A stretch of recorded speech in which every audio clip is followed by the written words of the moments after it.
welcome to Good News. First up, Sky News revealed the downside of having mirrored floors. You're staring at your own personal black hole. Is it me, or are Jeremy Paxman's interviews getting too harsh? You actually are impotent. Don't you hate it when a reporter comes along just when you're trying to steal a dog? You going to vote on Thursday? I don't know yet. I'll have to see. Do you know what the referendum's about? No, I don't actually. Bye now. Bye now. Shit! They're on to me! Over at BBC Breakfast, Barry Norman revealed the chat-up line he used on Jordan. And just leaned across the table, took one of those formidable breasts in each hand, squeezed and said, bop, bop. He gets straight to the point. And finally, don't forget the main rule of telly: never broadcast live from a pub. It's a very different atmosphere here in this pub now than it was when we got here at 8 o'clock this morning. Now, it's a different crowd that are here now at 7 o'clock with football fans, but when we got here this morning, it was full of Andy Murray fans. Now, you're probably thinking, I imagine he stops there. You'd be wrong. We made it to the final this time last year, the same Australian Open final, where we were all here then and we'd all had our fingers crossed for a different outcome this time. And we've been told not to lose heart as well. Some of the greatest tennis players of our time, amongst them Andre Agassi, didn't win his first few shots at Grand Slam. It happened for him later in the day.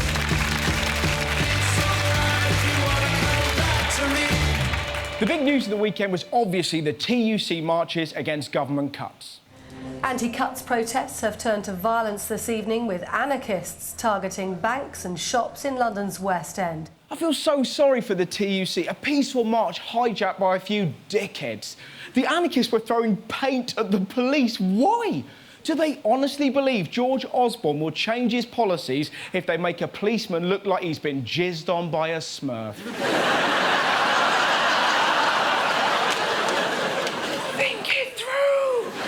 The majority of violence took place in Piccadilly. If only Sky News could explain where that was.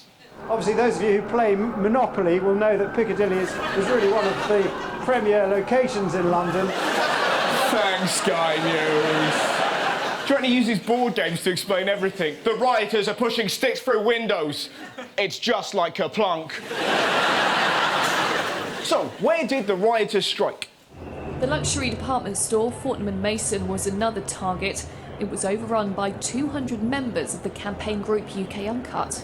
Fortnum & Mason. Apparently at one point they threatened to attack a bloke inside the shop. Why? They were outraged because he carried on eating a salmon sandwich. How wonderful is that? I would love to shake that bloke's hand. Get down! I'm gonna kill you! In a minute, dear boy. This is simply divine. Nom, nom, nom. It wasn't just anarchists caught on camera. Some people were just out and about enjoying their Saturday night. As I've said repeatedly, it's not just full of protesters. There are many people who were just out on a normal Saturday night and got caught up in the violence here. He's like, why's my bed got wheels on it? The media obviously concentrated on the violence. I'd like to concentrate on the quality of banners. Once again, Britain, you've done yourself proud. Here are a few of my favourites. Cutting is for emo kids. Some people compared the cuts to recent tragedies. First Dobby dies, now this. Even youngsters were furious. I was told there would be biscuit! Some of the threats were incredible. Look at this. For every cut, I'm going to teabag a Tory MP. That'll be a cracking episode of Question Time.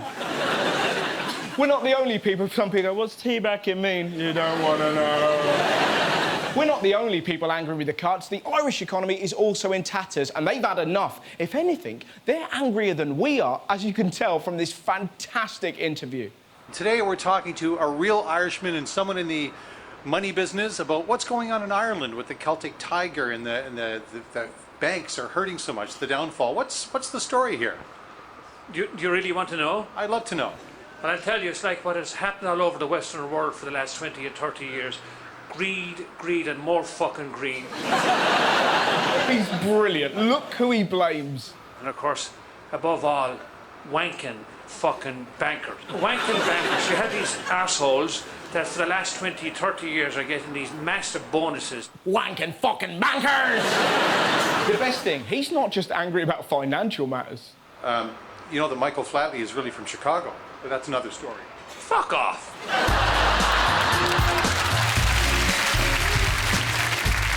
So, what else has been going? Well, first up, there's been some cracking alien stories knocking around.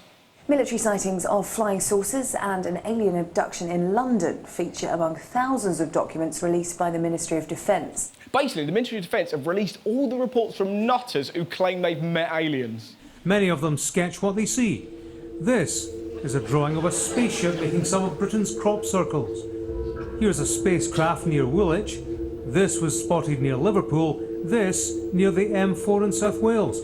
Liverpool, Woolwich and South Wales. What are the aliens typing into their sat-nav? Must be near Poundland. I love the drawings. They're great. Look at that! Looks like Mr. Blobby's cock ring. My favourite has to be the one spotted in Wales. That is the worst drawing ever.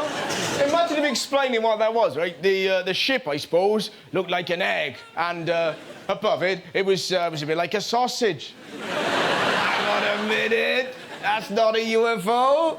I've drawn my breakfast. Not all of them did drawings. One bloke wrote a letter describing his terrible ordeal.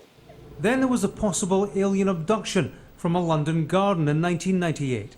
I heard a distant roar of engines getting louder. Suddenly a huge craft appeared over the house, heading in a westerly direction at speed. In the morning, my wife and I were listening to the radio when the presenter gave a time check. Somehow, during the night, I'd gained a whole hour. I'm now beginning to wonder if I was abducted. And how did the Ministry of Defence reply? The MOD wrote back, pointing out that that night, the clocks had changed.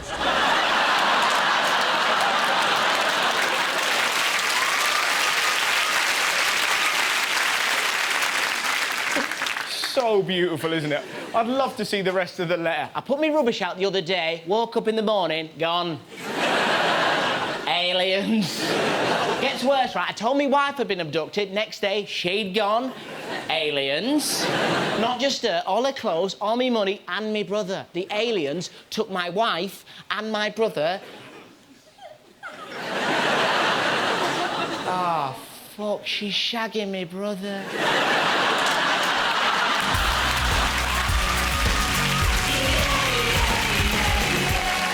Now, have you heard about the estate agent that pissed off an entire street? A North Yorkshire estate agent who tried to sell a house by suggesting it would be suitable for someone with an interest in pond life, smells and being scruffy, has succeeded in upsetting an entire neighbourhood.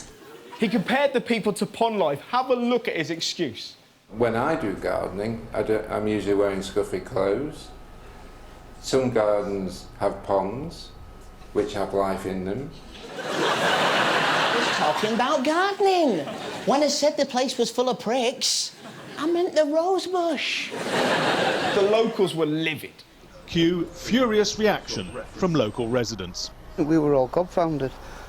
Did you hear that? He said he was gobfounded. He's so angry he's making up words.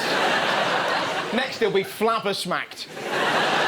He's probably in his house right now go, people who throw stones should look before they count their eggs. What do you think he's trying to say about the area then? That we're scruffy and we all take drugs and stuff like that. Come on, Vicky Pollard's mum. You live in the kind of place Jeremy Kyle visits with a net.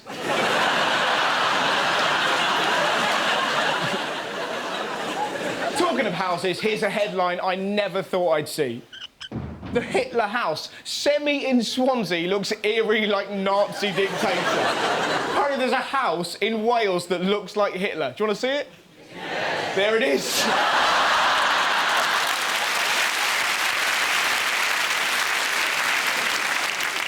I love the fact it's made the papers.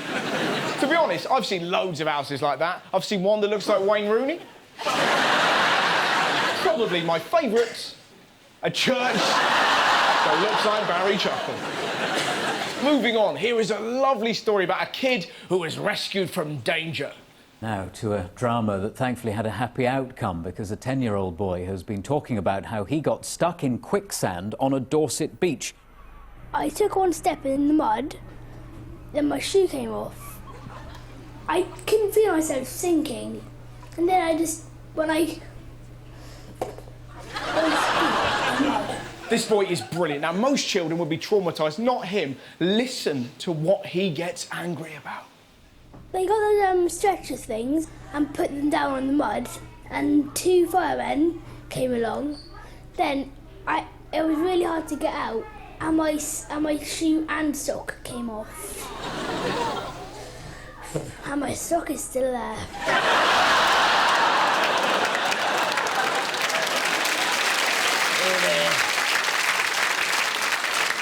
Those bloody firemen should have left me there. First Dobby dies and now this. I bet his mum's like, it's all right, we'll get you a new sock. No, Mother! Just cut my foot off. Poor kid. As if that isn't enough, the newsreader mocks him. He'll never see that sock again. Son of a bitch! I'm surprised he didn't hold up a muddy sock and go, because it's mine!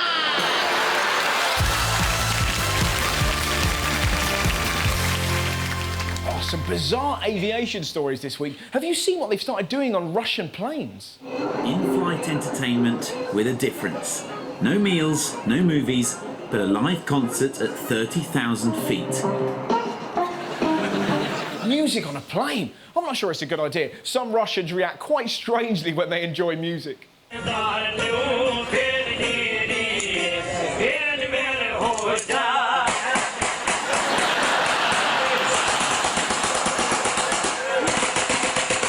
Let's pray they're big fans of Justin Bieber. But excellent, a few people applauding, everyone else, he's my squirrel prince.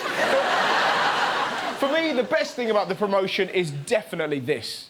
The passengers don't actually know about the live concerts before they get on board, so a warm welcome's not guaranteed. They have no idea. Oh, sods, what if you got this? It's Friday.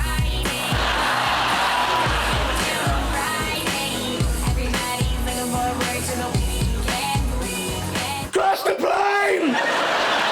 I can't take it! It isn't just in-flight concerts, they've got other plans. We've regarded this as an opportunity to bring the fun back into flying. We're looking at clowns, we're looking at face painting, we're looking at jugglers. Face painting? How terrified would you be if you woke up next to your nan and she looked like this? And clowns? Clowns on a plane? Nobody wants that. They're creepy and they don't work well in a small space.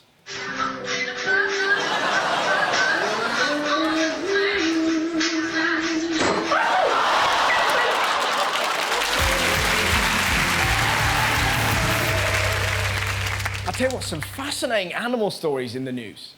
First up, right, if there's a mouse in the house, he's probably singing love songs. This is the bizarre news that male mice woo females by singing at them.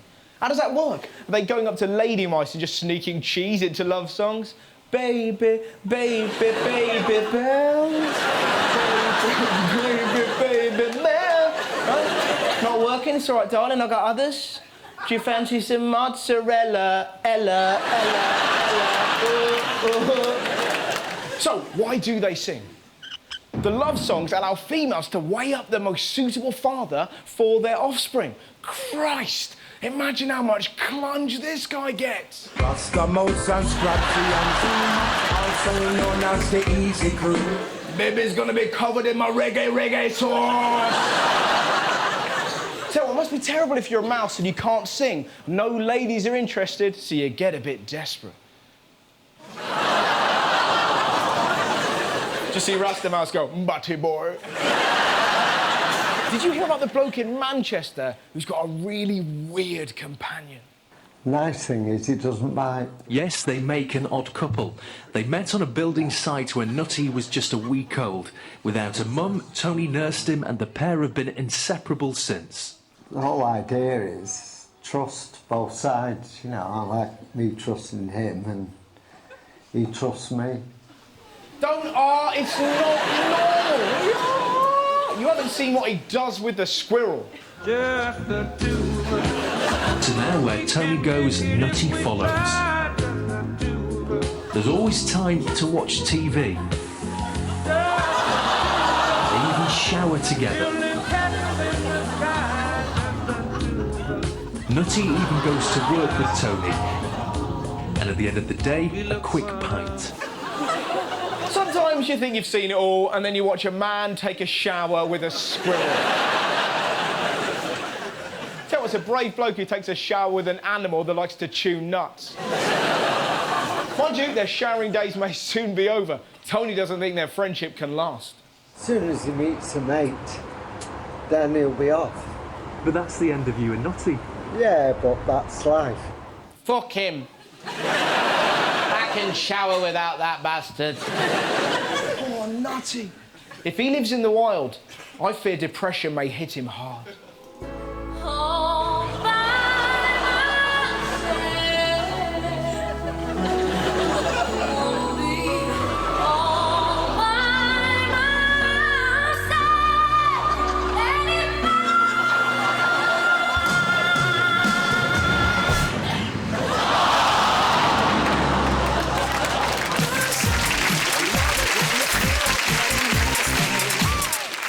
Now, this is the part of the show I don't know anything about. There's going to be a mystery guest who's been in the news, and I've got to figure out who that person is. So, please welcome my mystery guest!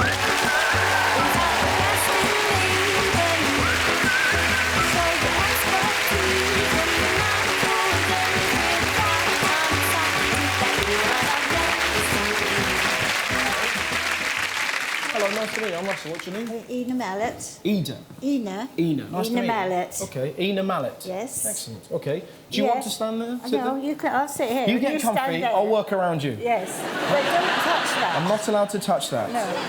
OK, I wasn't going to steal from you. No. It did have I that wouldn't feel. allow you to. You wouldn't allow me to? No. OK. Now I want to test to see... Are you like a ninja or something? Why did you say that? Because you threatened to beat me up. Have I given the secret away? I don't know.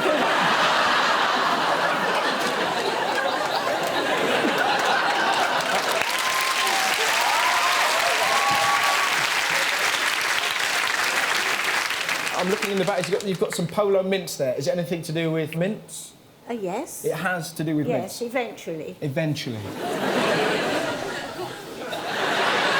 Do you have any other clues? So we had something about fighting. Have you been fighting in the news? Did you fight someone? Yes, I have.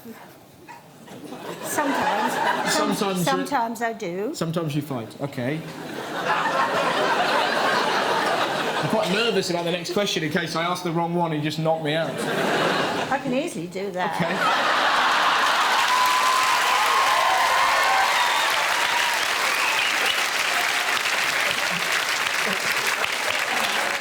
Oh, no, I didn't want... Am I supposed to laugh? Are you supposed to laugh? You can do whatever you want, right? I'm going to need more... Why have you been in the news? I need to know. I'm an instructor for Spirit Combat Jiu-Jitsu. I got a 7th Dan black belt, and I'm the only lady in the world, as far as I know, who's got that. Wow, that is worth a round of applause.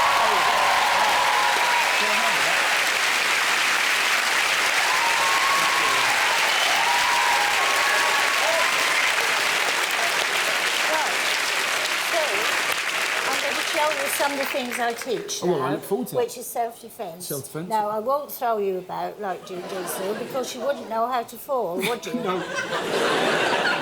So... Should go over here. I'm going to get beaten up. Brilliant. The polo mints. Yeah, how do these get it? I was in a shop, and working in the shop, and a boy was stealing these. So I'm going to play the role of the thief. So you're going to play the role of the thief. Okay. And you're going to have this in your left hand. Oh, OK. It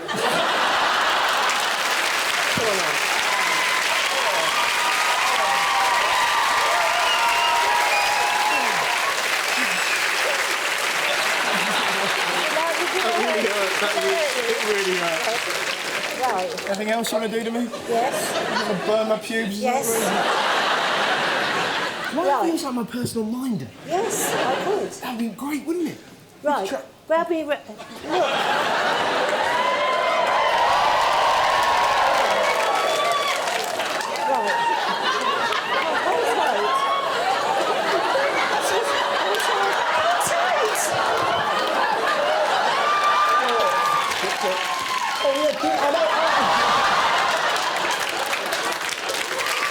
Any other moves?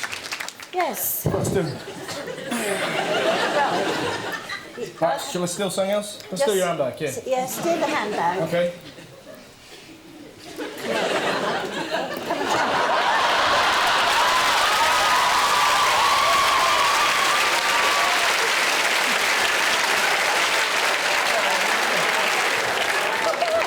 Excuse me, madam. Some bloke that looks like Adrian Steps has just nicked your bag. What's the name? What's the name? There's some bloke. It was some nutter.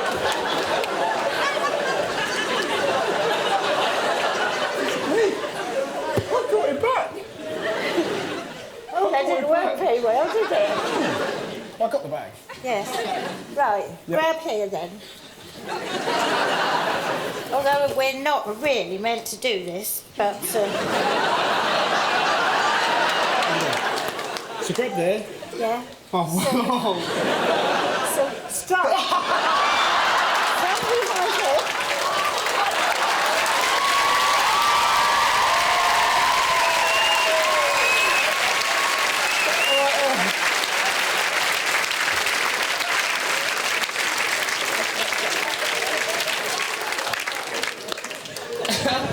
Do you know what I love about it?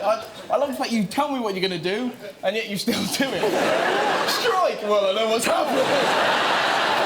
Don't take this the wrong way, but why were you dressed as a lollipop lady? Because I am a real lollipop lady in South Walsham School in Norfolk. Well, there you go. This is all the stuff that I wear at school. Is there anything else that I should know about you, Ina? Yes. What? What's the one I thing? do the school gardens at South Walsham. I'm an Avon lady. Why do you do loads? Why, how do you fit it all in? I don't know. I don't do any dusting, that's the thing. Generally, what fun it's been You'll wonderful. always remember me, won't Of you? course I will, yeah. Every time I see a lollipop lady, I'll be like that. I'll go round! Go round! She's mental! Well, I'll always remember you. Can I do that? Of course you can go now. What's going to happen? We're going to give you a lovely round of applause and then you can wander off. Is that all right? Ladies and gentlemen, please go. And I wish you guys Ina, the warrior princess. Thank you so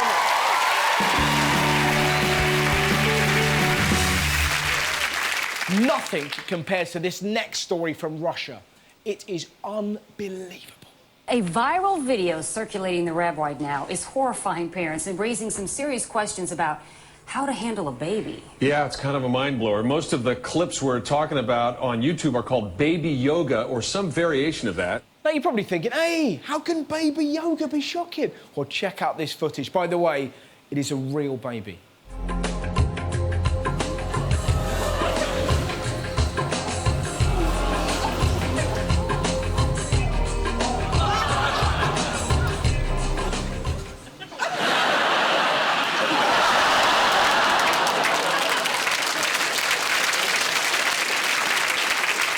That is why cocktail barman should never babysit. I tell you, it's not very often that Joseph Fritzl gets to look at another parent and go, bit much. It's a bit much, that. In case you're wondering, don't worry, the child is absolutely fine. I mean, his jumpers don't fit, but he's fine. Bizarrely, yoga isn't the strangest sport they do with babies in Russia. Baby rugby. Baby boxing.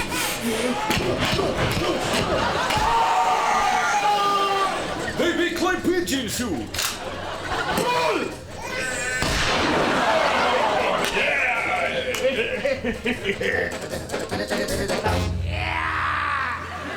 Russians.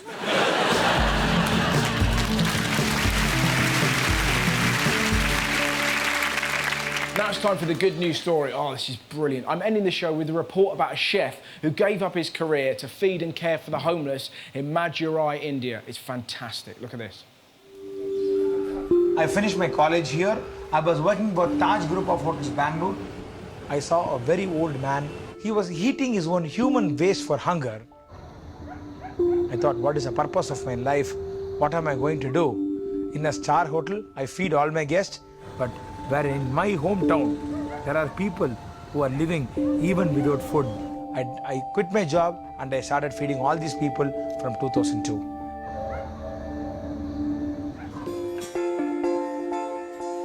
I cut their hair, I give them a shave, I give them bath. For them to feel psychologically that they are also human beings, there are people to care for them, they have a hand to hold, hope to live. Food is one part, love is another part.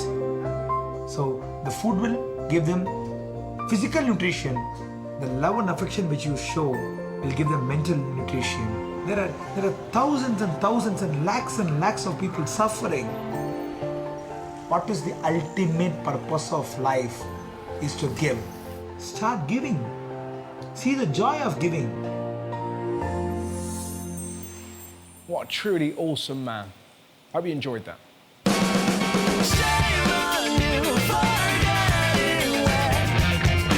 Ladies and gentlemen, it's Saturday night, which of course means it's time for my stand-up guest. Now, this guy's fantastic. He's all the way from America, so please make him welcome. Please welcome to the wonderful Mr. Hari Kondabolu!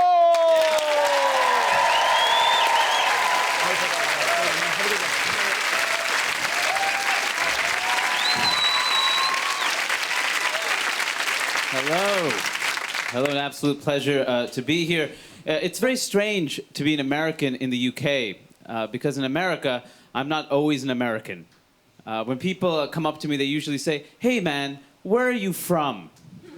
And I tell them, "I'm from New York City." Yeah. And then they're like, "No, I mean, where are you really from?"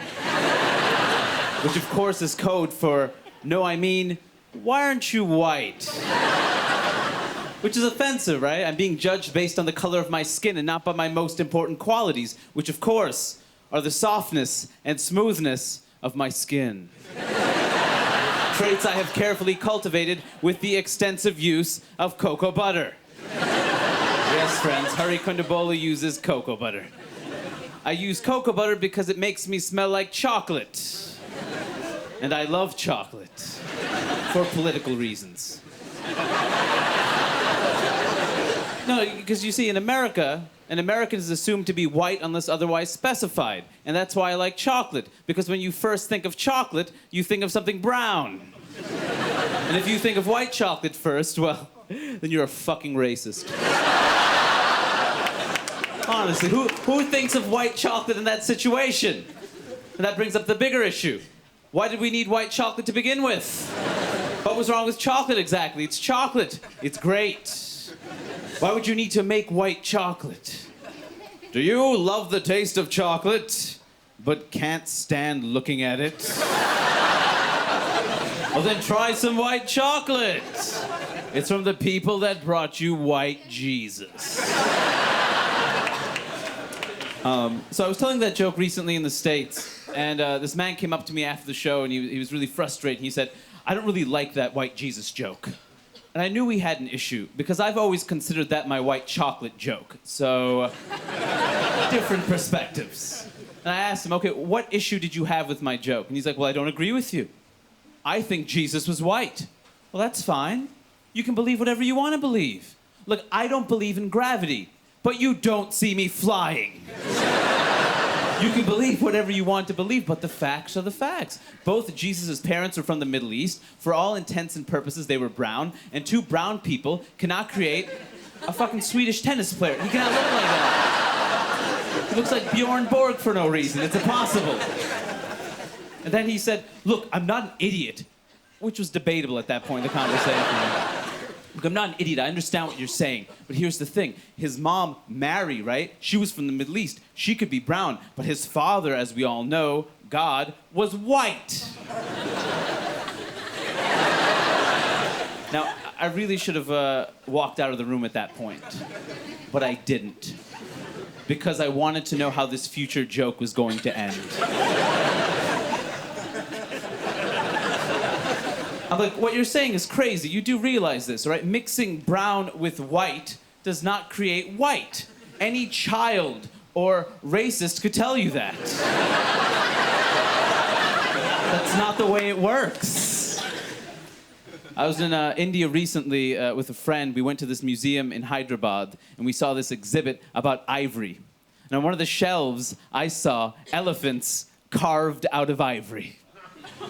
Did you miss it? Elephants carved out of ivory. And the name of the exhibit wasn't World's Most Ironic Deaths.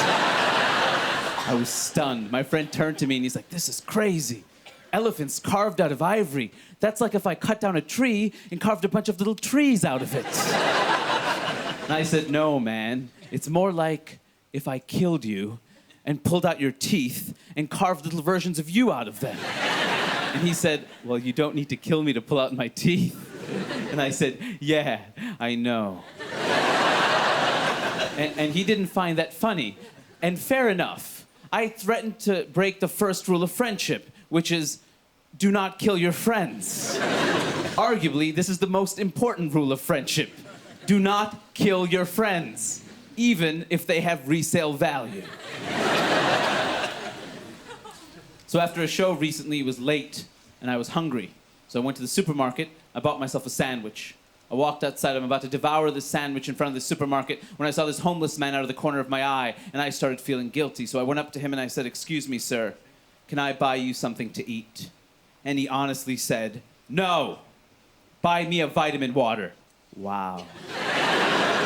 That is the best advertisement for vitamin water ever. To hell with basic needs. What is water without sugar and electrolytes? Now I realize some of you are thinking, hurry, we're in the UK right now. You said vitamin water. Surely you meant vitamin water. No, I meant vitamin water. That story happened in America, and that homeless person was not British, okay? There are no homeless British people in America. For 2 reasons. First of all, there would be visa issues.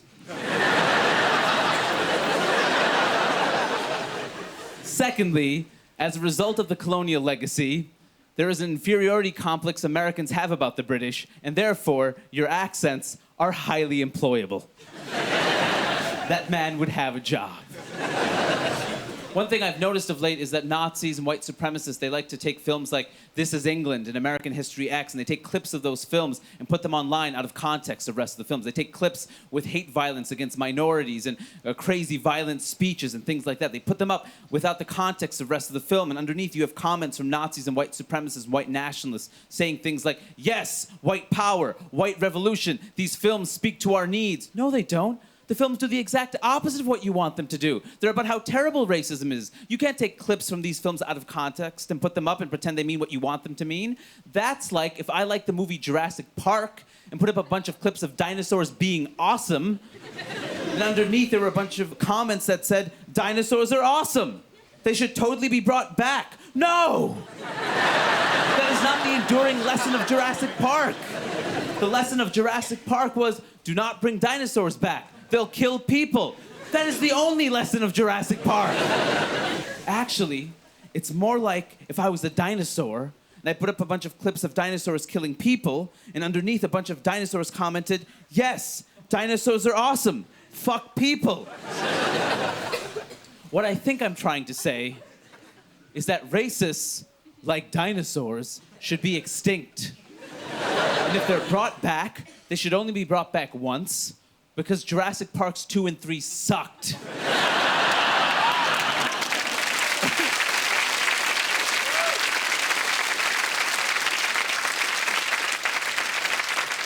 Some of you thought that was a joke about racism. It was about dinosaurs. I lived in the UK once before. I lived in London a couple of years ago, and this is probably the strangest thing that happened during my time there. I was hanging out on Liverpool Street in East London looking for Brick Lane, which was right near there, but I couldn't find it. And I kept going around in circles. And I saw this woman, and I asked her if she knew where Brick Lane was, and she didn't know. Not a big deal. right? I'm about to walk away when this woman grabbed me, and she looked me in the eye, and she said, "Excuse me, do you go to church?" And I thought she meant, do I go to her church? And I said, "No, I'm sorry. I don't go to your church." And then she's like, "Okay, because I go to church, and I believe in Jesus Christ, and I think you should believe in Jesus as well." Wow. How did you get from this part of the conversation to that part of the conversation so quickly? It's like she thought to herself, he does not know where Brick Lane is. Clearly, he is lost in all aspects of his life. I will help him. Jesus, perhaps you've heard the name before. Yeah, perhaps that name has gotten around, mostly through word of mouth and pamphlets, and bullets were used at some point, I believe. Yes, I'm familiar with this Jesus figure. He looks like Bjorn Borg. We discussed this earlier. He looks like a Swedish tennis player. Yeah. No, I think she meant well, but it was kind of annoying, and I wanted to end the conversation, but I wanted to be polite. She was being nice enough, and I said, "Excuse me, miss, thank you very much, but I'm a Hindu. All right? I'm taken.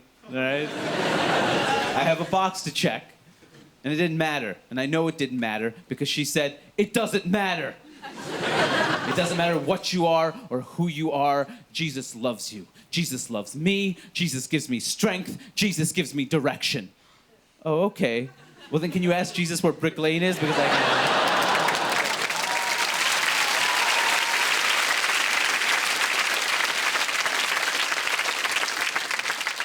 And I was frustrated, and not because she was Christian, right? She has the right to her faith. That's never going to be my issue. What frustrated me was her salesmanship.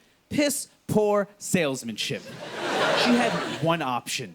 Jesus? No? Well, then how about Jesus? Have you tried Christ? No, that's the same guy. Don't rebrand him. It's the same guy.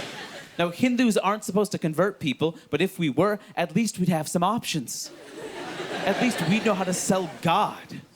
Hey, man, let me ask you a question. You like elephants? Oh, you do? Well, like an elephant guy right here. Ganesha, you like elephant guy? Right, it's amazing. Get you through difficult times. Oh, cool. Maybe elephants are not for you. Maybe they're scary. But you like monkeys? I got monkey guy, right? Monkey guy right here. He can fly. He can change size. No, he can carry mountains. No, not for you. Okay, that's cool. That's cool. Let me. You like the color blue? You do like the color blue. Well, I have a special discount. 3 for 1. Vishnu, Rama, Krishna. 3 for 1. Just for you today. Okay, I'm not gonna push it on you. I want you to think about this. You like warranties?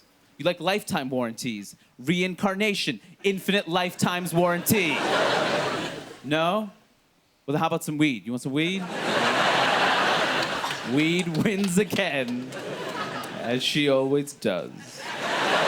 Before I leave tonight, I want to talk about the Islamic Community Center that's being built a few blocks from Ground Zero, or as it's being referred to in tabloids around the world, the Ground Zero Mosque. Now, the first issue is that it's not a mosque. It's actually a community center open to the general public, right? It is not a mosque. It's open to everybody. And just like any community center, it's going to have basketball courts and swimming pools and ping pong tables. So it's weird to hear people say things like, they're building a terrorist haven right next to Ground Zero.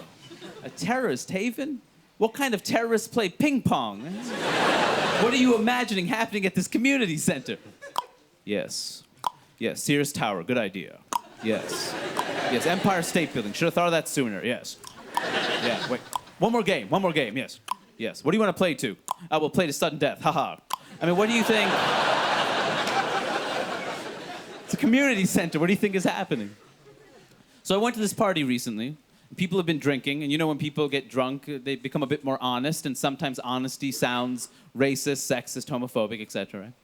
And so the party's going along, and we're getting drunker, and I hear this man say, that Ground Zero mosque they're building, they're terrorizing Americans. It's just awful, right? So I go up to this man, and I say, "Hey, man, I just want to say, it's not a mosque. It's actually an Islamic community center. And even if it was a mosque, you know what? That would be okay, too." And then he turned to me, and he said, "Well, you're just saying that because you're a Muslim." And I said, "Actually, I'm not a Muslim. I'm a Hindu." And he's like, "Well, that's like the same thing." And it's not the same thing. The first clue is that there are 2 different words. Also, Hindus and Muslims have been killing each other for hundreds of years. So I explained that to him, and he said, "Well, I'm sorry, but you have to admit, you look like a Muslim." Fair enough. I was wearing a Weezer t-shirt and Converse sneakers at the time, which all Muslims wear at all times, regardless of context. What I actually told him was, here's the thing, man.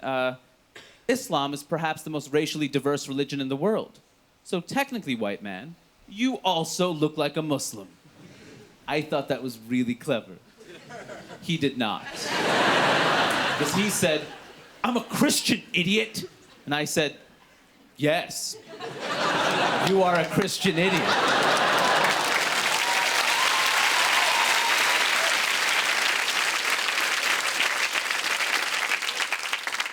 And then he said, what? What is that supposed to mean? And that's when I lost my temper. Because the religious intolerance, I know how that works in the world, right? But that was a basic grammar joke, man. I moved the comma to the right. If you do not understand a basic grammar joke, then we have nothing in common. All right, thank you so much, everyone.